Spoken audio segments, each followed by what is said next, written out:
안녕하세요. 한국교회사 제3강으로 여러분을 만나게 되었습니다. 3강은 피의 역사를 써내려간 천주교라는 제목으로 강의를 하려고 합니다. 우리가 지난 2강에서 한국 천주교회가 과연 언제 생겼는가 거기에 대해서 한번 살펴봤죠. 경교라든가 임진왜란 때 천주교 신자가 생긴 것은 아닌가, 그런 얘기를 좀 했었는데요. 이번에는 정말 오늘날 한국 천주교회와 역사적으로 연관성이 있는 그 한국 천주교회의 기원에 대해서 한번 살펴보겠습니다. 한국 천주교회가 언제 생겼고 어떻게 발전했고 또 어떤 어려움이 있었는가 거기에 대해서 말씀을 드리려고 합니다. 한국 천주교를 얘기할 때 1784년을 꼭 기억하라고 말씀드렸죠. 1784년이 바로 한국 천주교회가 생겨난 기점이다, 이렇게 생각하시면 돼요. 인물을 여러 명 중에 일단 초기에는요 2명을 기억을 하세요. 한 사람은 누구냐면 이승훈이라는 사람이에요. 이승훈. 이 사람이 이제 한국 천주교회의 토대를 닦은, 초대교회로 얘기하면 베드로와 같은 사람이다, 이렇게 평가를 받고 있습니다. 그리고 이벽이라는 사람도 좀 알아둘 필요가 있는데요. 이벽은 이승훈보다 사실 먼저 천주교 신앙에 대해서 알았어요. 이벽은 자기 동료들과 함께 천주교 서적, 그러니까 천주교 서적, 서학책 이런 것들을 가지고 강화케를 할 정도로 천주교 신앙에 관심이 있었던 거죠. 그리고 나서 그 이승훈이라는 사람이 중국의 사절단, 그러니까 사신으로 이제 사신으로 가는데, 사신의 어떤 중심적인 역할을 하는 사람이 아니라 사신의 어떤 이론으로서 이렇게 따라갈 수 있는 기회가 생긴 거예요. 그래서 이벽이 이 기회를 놓치지 않고 이승훈에게 중국에 가면은 천주교 성당이 있다, 거기서 천주교에 대해서 한번 알아봐 달라, 그리고 천주교에 관한 서적이 있다면 좀 구입해 달라, 이렇게 간절하게 이제 부탁을 한 거죠. 그래서 이승훈이 이제 중국의 사신으로 갔는데 베이징에서 이렇게 뭐 서점가라든가 이런 데를 이제 돌아봤을 거 아니에요. 그래 거기서 나온 그 한문으로 된 서학책. 그러니까 조선 엘리트들은요 한문을 잘 알았습니다. 그래서 중국에서 들어온 책이라고 하면 큰 어려움이 없이 읽을 수가 있었어요. 오늘날 뭐 미국에서 뭐 새로운 영어 책이 나온다 하면 대한민국의 엘리트들, 그 영어를 하는 사람들이 어렵지 않게 책을 바로 구입할 수가 있잖아요. 그리고 읽는데도 어려움이 없죠. 마찬가지로 당시 조선의 엘리트들은 중국에서 출판된 서적이라 하면은 어려움이 없이 읽을 수가 있었고, 또 중국에서 출판된 서적이라 하면은 관심을 많이 가졌어요. 그래서 조선의 어떤 선비들은요 중국에서 어떤 책이 출판됐는지, 어떤 책이 유행인지 이런 거에 대해서 관심이 많았죠. 그래서 이제 중국에서 조선으로 들어온 그런 서학책, 그러니까 이제 서양에 관한 어떤 과학 기술이라든가 인문학이라든가 윤리학이라든가 종교는 이제 천주교겠죠. 천주교에 관한 책을 이제 통틀어서 우리가 서학책이라고 하는데, 그 서학책이 들어오면 조선의 선비들이 관심을 가지고 읽었던 겁니다. 그래서 이제 이벽이라는 사람은 거기에 먼저 접근을 했던 거고요. 이승훈이 이제 중국에 갔을 때 그런 천주교에 대해서 알아봐라, 그리고 천주교 성당에 가서 꼭 신부를 한번 만나봐라, 이렇게 이제 부탁을 하게 된 거죠. 이승훈이 그렇게 해서요 베이징의 북당이라는 곳에 실제로 찾아갑니다. 그리고 거기에 있었던 신부들을 만나요. 신부들을 만나가지고 교리 교육을 또 받게 됩니다. 그리고 신부도 조선에서 굉장히 뛰어난 청년이 와가지고 천주교에 관심을 가지니까 이 친구에게 교리 교육을 확실히 시켜가지고 조선에 돌려보내야겠다. 그리고 아직까지 조선에서는 이제 선교사가 없었기 때문에 이 이승훈을 통해서 뭔가 천주교 신앙이 조선에 뿌리 내릴 수 있도록 해야겠다, 이런 생각을 했던 거죠. 그렇게 해서 한국에, 조선에 돌아가기 전까지 계속 이승훈은 이제 북당을 방문하게 됐고 천주교 신부는 교리 교육을 시키게 된 겁니다. 결국 돌아가기 직전에, 그러니까 이제 조선에 돌아가기 직전에 이승우는요 세례를 받게 돼요. 그래서 이제 조선에 들어가면은 이제 천주교를 전할 수 있는 이제 기반이 확실하게 된 거죠. 당시에 북경에 있었던 베이징이죠. 북당의 예수회 출신인 그라몽 신부가 교리 교육을 시키고 세례를 준 것으로 알려져 있습니다. 예수회라는 것은 우리 개신교로 얘기하면 일종의 수도 단체이자 선교 단체라고 할 수 있는 가톨릭의 수도회죠, 수도회. 그러니까 예수회는 특별히 해외 선교라든가 교육에 대해서 관심이 많았어요. 그래서 우리나라에도 예수회가 세운 유명한 대학이 있죠, 서강대라고. 그리고 종교개혁 직후부터 이 예수회는 수많은 선교사들을 라틴 아메리카라든가 아시아에 이제 보내기 시작했어요. 그래서 이제 중국에는 이미 예수회 출신의 선교사들이 있었던 거죠. 이 그라몽이 이제 이승훈에게 이제 세례를 주게 된 것입니다. 방타봉이라는 한 선교사가 그 이승훈이 세례를 받았을 때 그런 장면을 기록해 놓은 글이 있는데 제가 한번 읽어보겠습니다. 우리는 신의 영광을 입었을 한 남성의 개종 사실을 위안의 말로 보고한다. 그 남성의 나라는 아직 선교사가 방문한 적이 없는 조선이라는 곳인데 중국 동쪽에 있는 반도이다. 이 나라는 매년 종주국인 중국에 사절을 파견한다. 작년 말에 사절이 입경했는데 일행이 우리를 방문했기에 포교서를 나누어 주었다. 일행 중 대관의 자식으로 아직 학식이 있고 쾌활한 27세의 그 청년은 정말 마음으로부터 종교에 깊은 관심을 갖고 있었다. 세례 전에 우리는 그가 만족할 때까지 여러 가지 의문에 대해 가르쳐 주었다.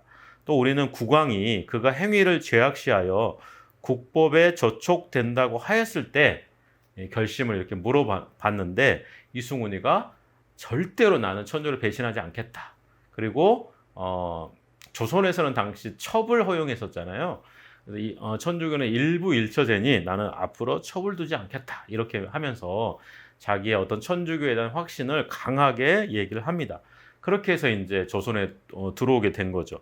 그라몽 신부는 이승훈에게 세례명을 줬는데요. 베드로라는 세례명을 줬어요.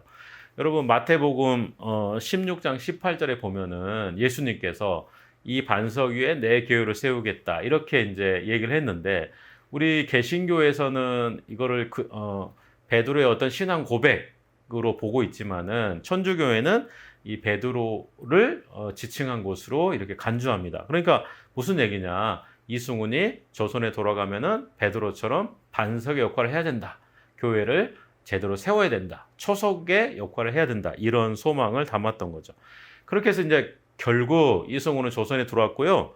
조선에 이미 서교라 하면은 여러분 이제 서학의 안에 있는 하나의 들어가 있는 하나의 용어라고 할 수가 있는데요. 서학은 서양 학문에 대한 어떤 폭넓은 용어예요. 반면에 서교는 종교만을 얘기합니다. 그러니까 서학에 관심이 있는 사람도 있고 서교에 관심이 있는 사람도 있고 서학과 서교에 동시에 관심이 있는 사람도 있고 서학에 관심이 있지만 서교에 관심은 없는 사람이 있고 이렇게 여러분 다양하겠죠. 그리고 서학보다는 서교에 관심이 있는 사람도 있고 이렇게 되는 거죠. 어쨌든 여러분 이제 의미를 더 좁혀가지고 조선에는 이미 이벽과 같은 서교에 관심이 있는 사람들이 있었어요. 서교라 하면 천주교를 얘기합니다. 그래서 이승훈은요 조선에 돌아와가지고 자기가 이제 세례를 주는 거예요. 그러면서 이제 신앙 공동체를 시작을 한 거죠. 원래 신부가 없으면은 공식적인 교회라고 보기가 어려운데 당시 조선의 천주교인들은 천주교회가 어떻게 성립하는가, 신부가 반드시 있어야 되는가 이런 거에 대해서 사실 잘 몰랐던 거죠. 이렇게 해서 여러분 이제 1784년에 드디어 조선의 천주교회가 이제 시작이 됩니다. 그리고 천주교회가 점점 이렇게 확산이 되는 거예요. 그런데 예기치 않게 엄청난 사건이 터져버립니다.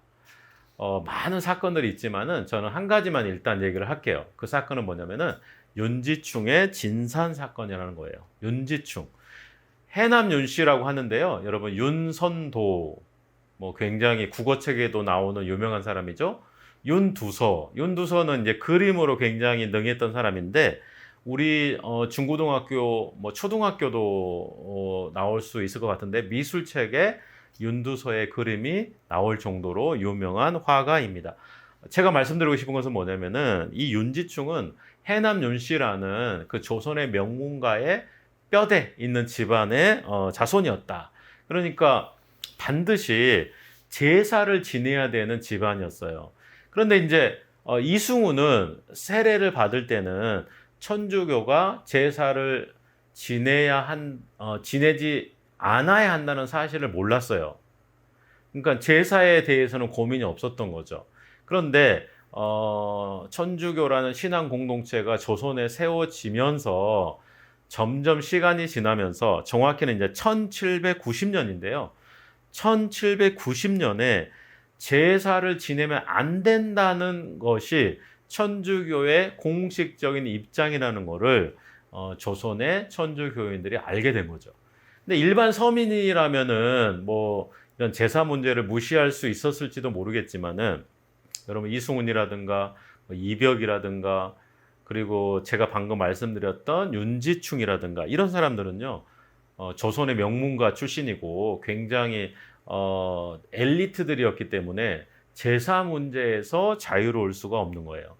이제 드디어 이제 제사를 지내면 안 된다는 공식 입장이 확인이 됐기 때문에 조선의 양반가 출신의 천주교인들은 뭔가 선택을 해야 됐던 거죠. 제사를 지낼 것인가 아니면은 천주교 신앙을 지켜서 제사를 지내지 않을 것인가. 그래서 이때 이 제사 문제로 인해서 일부 천주교에서 양반 신자들이 이탈했다고 합니다. 그러니까 이제 윤지충은 이제 그런 문제에 당면을 하게 된 거예요. 왜냐하면은 마침 어머니가 돌아가시게 된 거죠. 이제 어머니가 돌아가시게 되면 초상을 치러야 되고 또 제사를 지내서 장례 절차를 진행을 해야 되잖아요. 근데 여기에 이제 여러분 윤지충이라는 사람만 들어간 게 아니고요. 권상현이라는 사람도 이렇게 들어가게 돼요. 권상현. 권상현은 누구냐면 윤지충의 외사촌이었습니다. 그래서 이제 권상현이라는 사람이 윤지충 때문에 천주교 신앙을 갖게 됐기 때문에 윤지충이 제사를 지내지 않겠다고 하니 권상현도 제사에 참여하지 않게 된 거죠. 어쨌든 초상이 치러졌어요. 시간을 두고 초상이 치러집니다. 많은 사람들이 그 초상집에 왔을 거 아니에요? 그런데 제사를 지내지 않는 거예요. 특별히 눈에 확 띄는 게 뭐냐면요. 신주라고 있습니다. 이 신주라는 거는 나무라든가 어쩔 때는 이제 너무 급하면은 종이로 만드는데 윤지충이 뭐 종이로 만들 일은 없겠죠. 그러니까 나무로 된 정확한 신주가 있어야 되는데 신주가 보이지 않는 거예요. 이 장례식에 이 초상집에 참석했던 사람들이 굉장히 안 좋은 인식을 가지고 돌아가게 된 거죠. 그리고 이거를 여론화 시키는 거예요. 천주교를 믿더니 제사를 지내지 않더라. 그러면서 이거를 조선 사회를 흔드는 그런 정치적인 사건, 그리고 조선 사회의 어떤 윤리적 기관을 완전히 무너뜨리는 금수만도 못한 행위다고 하면서 또 이렇게 윤리적인 문제로 이렇게 확대시키면서 문제를 이제 확산을 시키는 겁니다. 윤지충은 처음에 이제 권상현과 함께 도망을 갔는데요. 조선시대 때는요, 작은 아버지라든가 뭐 조카라든가 뭐 큰 아버지라든가 이렇게 관계가 굉장히 밀접했잖아요. 그러니까 작은 아버지를 대신 포도청에서 잡아들여 버린 겁니다. 그래가지고 윤지충이 자수하게끔 이렇게 유도를 하는 거예요. 어쩔 수 없이 윤지충과 권상현은 자수를 하게 됩니다. 그리고 이제 신문을 받게 된 거죠. 근데 이제 전라도 관찰사 정민 씨란 사람이 신문을 했는데요. 이 정민 씨라는 사람이 정말 깜짝 놀래 버려요. 뭐냐면은 제사를 지내지 않도록 이렇게 유도를 했고, 또 제사를 포기하면은 어떤 유도리 있게 일을 처리하려고 했는데 윤지충이 강력하게 자기는 제사를 지낼 수 없다는 입장을 밝힌 거예요. 그러면서 이렇게 얘기를 하는 거죠. 저는 부모님에게 효도를 다하는 사람입니다. 그리고 제사를 지내지 않는 것은 그 효도를 드리지 않는 것과는 상관이 없는 것 같습니다. 그러면서 더 중요한 얘기를 해요. 국왕의 말도 되게 중요하지만은 하나님께서, 그러니까 천주님이죠. 천주교로 얘기하면은 천주님의 말씀은 더 중요합니다. 저는 천주님의 말씀을 어길 수는 없습니다. 이렇게 이제 얘기를 하게 된 거죠. 그러면서 이 제사 문제가 당시 임금이었던 종조에게까지 이렇게 이제 알려지게 된 겁니다. 종조도요, 이 사건이 너무나 정치 문제가 되니까 막을 수가 없을 정도였어요. 그래서 계속 사건이 확산되고 윤지충은 제사를 포기할 생각이 없었던 거죠. 그러니까 제사를 계속 드리지 않겠다고 이제 고집을 하는 거예요. 결국 이제 해결책이 어떻게 되느냐? 죽음밖에 없는 거죠. 임금 위에 천주가 있다. 이렇게 얘기를 하니까 당시 조선 사회에서 이게 어떻게 용납이 되겠어요? 정치적으로 보면은 임금보다 더 높은 사람은 없어야 되는데 천주라는 존재가 있고 임금의 명보다 천주의 명이 더 앞선다고 얘기하니 이거 되게 조선 사회에서 심각한 문제고, 그 다음에 윤리적으로 있어서도요, 이렇게 생각하시면 돼요, 여러분. 조선시대 때는 제사 문제가 어느 정도로 중요했느냐, 양반가 입장에서는 제사를 지내지 않아도 된다는 생각조차 할 수 없었다. 그렇게 조선 사회의 제사 문제는 굉장히 뿌리 깊게 조선 사람들의 어떤 심리 가운데 자리 잡고 있었는데, 윤지충이 결코 자기는 제사를 지낼 수 없다 이렇게 고집을 피우니 어쩔 수가 없었던 거죠. 그래서 결국 윤지충은 차명을 당하게 됩니다. 여러분, 차명이라는 거는 죄인의 목을 치는 거거든요. 여러분 뭐 드라마 사극에서 많이 봤을 거라고 생각해요. 그러니까 조선시대 때는요, 신체 발부 수지 부모라고 그래가지고 몸을 훼손하는 그런 벌은요, 상당히 심한 벌이었어요. 그러니까 목을 치는 건요, 조선 양반가 입장에서는 굉장히 피해야 하는 죽음입니다. 수치스러운 죽음이에요. 그러니까 여러분 사극에서 보면은 임금이 사약을 내리잖아요. 임금이 내려주는 사약이기 때문에 감사하면서 받아야 돼요. 그래서 사약이 내려오면은 그 신하들이 임금이 있는 북쪽을 향해서 큰 절을 하고 사약을 받는 모습을 우리가 드라마에서 볼 수가 있는 겁니다. 그러니까 사약을 받는다는 것은 신체를 훼손하지 않는 거기 때문에 그 죽음에 상당히 존중이 있는 거죠. 반면에 이 차명이라는 것은 역적이라든가 국가의 입장에서 도저히 용서할 수 없는 사람에게나 내려지는 형벌이었어요. 그러니까 윤지충에게 있어서 이 제사 거부는 조선 사회에 얼마나 큰 사건이었는가를 이 차명을 통해서 알 수가 있고, 그 다음에 윤지충의 신앙이라는 것이 얼마나 강력했는가. 그러니까 요즘 우리가 뭐 교회를 나갈까, 성당을 다닐까, 무슨 종교를 가져볼까, 오늘 기도를 할까 말까, 이런 단순한 문제가 아니라 자기의 어떤 인생 자체가 걸려있는 문제가 윤지충에게는 종교 문제였던 거죠. 그러니까 그 세상에 어떤 압력이 있어도 나는 천주교의 가르침대로 가겠다, 이렇게 된 거죠. 여러분, 여기서 좀 의아하게 생각할 수가 있습니다. 왜 윤지충은 제사를 지내지 않았다는 이유로 죽게 되었는가?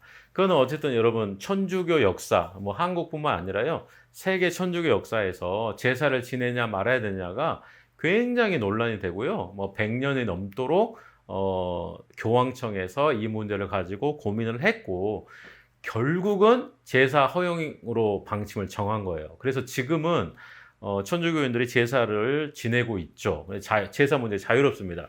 그런데 윤지충 당시까지만 해도 교황청은 제사 반대 입장을 갖고 있었어요. 여러분, 더 중요한 문제를 또 얘기해야 됩니다. 1801년에 윤지충은 어떤 하나의 개인, 권상현까지 하면 2명이 죽은 사건인데, 뭐 해남 윤 씨는 특히 윤지충 집안은 이제 풍지박산이 났겠지만은 이런 한 가문을 넘어서서 신유박해라는 것이 닥치면서 조선에 있었던 수많은 신자들이 죽임을 당하는 사건이 발생을 해요. 이제 첫 번째 대규모 박해인데요. 이거를 여러분 신유박해라고 합니다.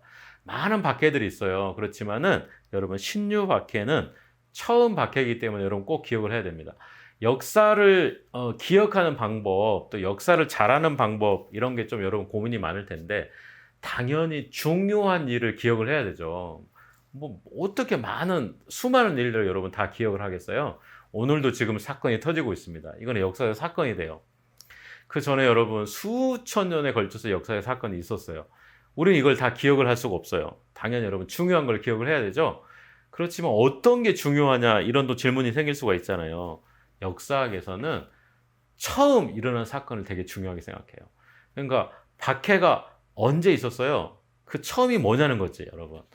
1801년 신유 박해가 그래서 되게 중요한 박해가 돼요. 여기에서 한 300명이나 되는 천주교 신자들이 여러분 죽임을 당합니다. 주교요지라는 굉장히 유명한 책이 있어요. 이거는 뭐냐면은 한글이죠, 한글. 그러니까 조선 사람이 정약종은 누구냐면 여러분 정약용이라는 유명한 실학자가 있지 않습니까? 뭐 목민심서를 썼던 그 유명한 정약용의 형인데 이 정약종이 여러분 천주교 신자였어요. 이 사람이 쓴 책 중에 주교요지라는 게 있는데 이 정약종이라는 사람 한글로 된 최초의 교리서 주교요지를 쓴 사람인데 이때 정약종이 처형을 당합니다. 그리고 여러분 제가 아까 얘기했던 조선교회를 처음 세웠던 이승훈이라는 사람도 신유박해 때 사망해요. 처형을 당하는 거죠. 그리고 여러분 한국에 최초로 온 주문모 신부라고 있었어요. 그러니까 서양인이 처음으로 신부로 오는 게 아니고 중국 사람이 이제 조선 사람하고 비슷하잖아요. 그래서 조선 사람 옷을 입고 한국에 이렇게 들어와 가지고 몰래 숨어서 선교를 했는데 이 주문모라는 사람도 이때 처형을 당합니다. 그리고 여러분이 너무나 잘 아는 정약전이라는 사람 있죠. 여러분 정약전은 최근에 영화로도 여러분 만들어진 것 같은데 자산오보라는 책을 썼죠. 흑산도에 유배를 간 거예요. 여러분 다 천주교랑 연관이 있는 겁니다. 자산오보를 왜 쓰게 됐느냐? 천주교 신앙 때문에 유배를 가게 됐고 흑산도에서 그렇게 엘리트잖아요. 똑똑한 사람이 어떻게 그 흑산도라는 섬에서 답답해서 살겠습니까? 그러니까 자기 어떤 지적인 욕구를 풀어야 되잖아요. 그거를 어떤 실용적이고 현실적으로 풀어서 쓴 책이 바로 자산오보이고 여러분 강진에 가면은 다산초당이라고 있는데 그 유명한 정약용이라는 사람도 이 신유박해와 연관돼서 18년 동안에 유배를 당하게 되는 거죠. 이런 사건들이 여러분 있었던 겁니다. 그러니까 조선의 어떤 엘리트들은요, 양반들은 유배를 가면은 이 사람들이 똑똑한 사람들 있잖아요. 그리고 어떤 갇혀서 이제 굉장히 답답할 텐데 이런 것들을 지적인 욕구를 공부를 통해서 많이 풀어요. 어쨌든 여러분 정약전이라든가 정약용은 이런 신유박해와 연관돼서 흑산도와 강진까지 유배를 가게 됐고 자산오보라든가 목민심서, 유표, 경세유표라는 이런 유명한 책들을 쓰게 되었다. 그래 정약용은 사실 이런 유배가 없었다면은 그렇게 전설적인 실학자로 남을 수가 없었을 겁니다. 여러분 여기서 이제 재밌는 사건이 하나 또 터져요. 황사영 백서 사건이라는 건데 황사영이라는 사람이 등장을 해요. 이 사람은 되게 젊은 천주교 지도자였는데 열심히 교리 공부 가르치고 전도했던 조선의 또 명문가 출신이었습니다. 황사영이라는 사람. 이 황사영이라는 사람이 충청도 제천, 오늘날 제천입니다. 제천까지 도망가가지고 배론이라는 곳에서 토구를 파가지고 숨어 지냈어요. 그만큼 천주교 박해가 엄격했던 거죠. 너무나 현실이 힘들었던 겁니다. 그러니까 이 황사영은 토굴 속에서 뭐 주무모 신부도 죽고 정약 종도 죽고 이승훈도 처형당하고 300명이나 되는 신자들이 죽음을 당하는 걸 보면서 어떻게 하면은 이 조선 교회를 살릴 수 있을까를 고민을 하다가 약간 무리한 생각을 해요. 지금 입장에서 보면은 너무 무리수를 뒀는데 발상은 상당히 재미있습니다. 뭐냐면 토굴 속에서 조선 교회가 박해당하는 소식을 들었고 그것들을 이제 책으로 편지죠. 편지로 이렇게 써가지고 중국에 있는 신부에게 전달하고 그 중국의 신부가 다시 교황청까지 전달을 하기를 원했던 거예요. 근데 여러분 지금은 뭐 메일이라든가 뭐 SNS라든가 뭐 직접 통화도 할 수 있지만은 당시에는 조선에서 중국으로 바로 가야 되잖아요.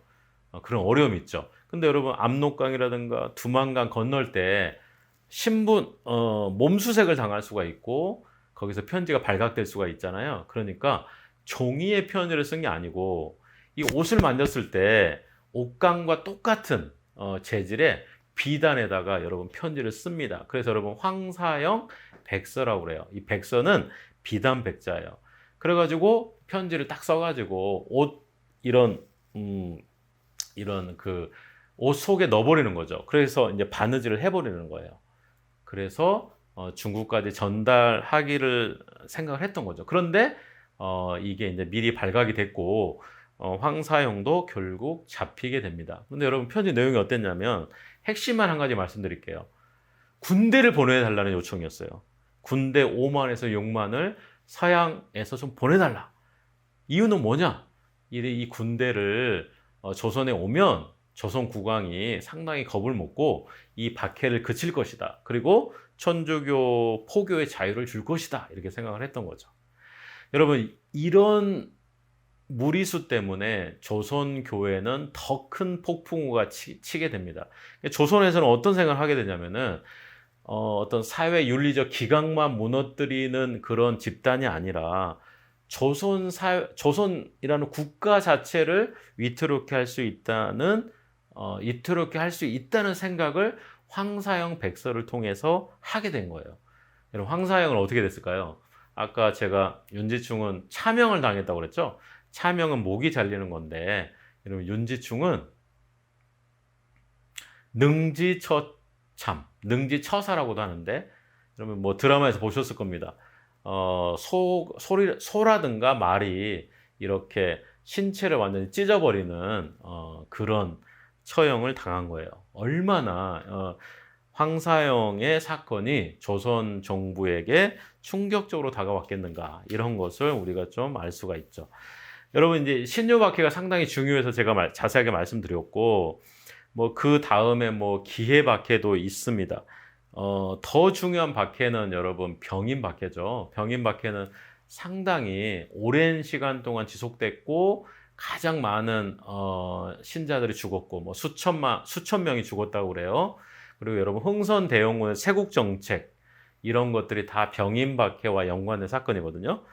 여러분 기해 박해에서는 정화상이라는 사람을 꼭 기억하세요. 이 정화상은 제가 방금 얘기했었던 정약종의 아들인데 이 아들도 천주교 신앙을 끝까지 지키고 나중에 상제상서라는 걸 쓰면서 천주교 신앙을 변호했지만 결국 순교하게 되는 인물입니다. 여러분 기해박해 때 정화상의 상대상서를 좀 기억을 해주시고 이 상대상서는 편지인데 조선 왕에게 혹은 그에 걸맞는 재상에게 보내는 편지라고 보내면 돼요. 그래서 상제상서, 재상에게 올리는 편지다 그런 뜻입니다. 그리고 여러분 병호박해도 있는데 병호박해는 그냥 넘어가겠습니다. 병인박해가 있고요. 병인박해는 여러분 흥선대원군과 연관돼 있고 가장 조선의 피비린내 나는 가장 심한 장기적인 박해였다. 이렇게 해서 여러분 천주교 신앙은 이런 모진 박해를 이겨내고 결국 한국에서 천주교 신앙을 여러분 지켜가는 것이죠. 여러분 제가 이 강의에 마지막으로 여러분 말씀드리고 싶은 것은 너무나 많은 고난이 있어요. 그러니까 천주교를 믿는다는 것이. 그럼에도 불구하고 이 한국 천주교인들은 죽음을 불사하고 왜 천주교 신앙을 계속 붙들었는가? 거기는 이 사람들이요 천주교 신앙을 믿을 수밖에 없었던 조선의 당시의 열악한 상황이라든가 이 개인의 어떤 구원과 또 소망이 담긴 그런 실존적인 문제가 있었고, 당시 천주교가 분명히 거기에 대해서 조선 성리학 사회가 답해주지 못했던 그런 본질적인 어떤 실존의 문제에 대해서 답을 해줬기 때문에 수천 명이 혹은 만 명이 넘는 사람들이 총체적으로 보면은 순교자가 나왔음에도 불구하고 한국 천주교가 신앙을 유지할 수 있었다. 우리가 종교란 무엇인가를 봤을 때 그런 문제도 한번 좀 생각을 해봤으면 좋겠습니다. 여러분, 천주교를 이렇게 짧은 시간에 사실 말하기는 어려운데 좀 간단하게 말씀드렸어요. 이승훈의 천주교의 시작, 그리고 1801년에 신유 박해, 그리고 정화상의 상제상서, 그 다음에 병인 박해까지 말씀드렸습니다. 여러분 천주교에서는 너무 자세하게는 얘기를 못해요. 왜냐하면 이제 바로 개신교의 역사가 시작이 됩니다. 제4강에서는 개신교가, 한국 기독교가 어떻게 시작되었는지에 대해서 말씀드리겠습니다.